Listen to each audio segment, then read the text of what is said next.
ये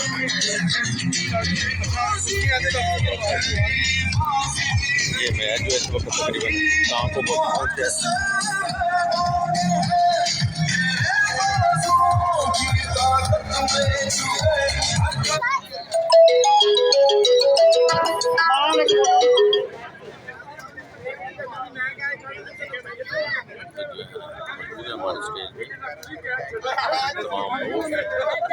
मैच बखैरूफ से इख्तिताम पजीर हुआ।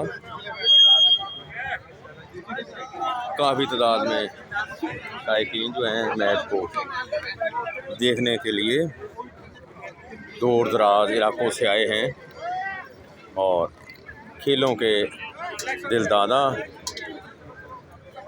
जनाब अशरफ साहब भी यहाँ हमारे पास मौजूद हैं। अगरचे ये कुछ तखीर से आए हैं, उनके साथ महकमा इनका पटवार बैठे अला यार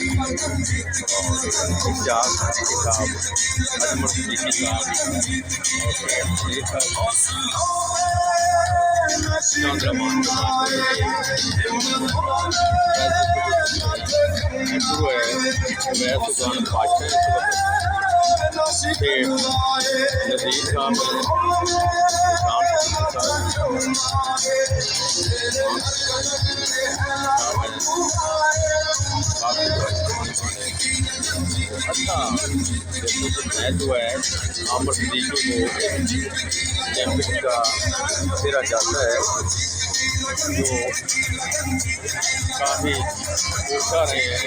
टूर्नामेंट कमेटी में से जो है बहुत जोश व खरोश पाया जाता है। मैं भी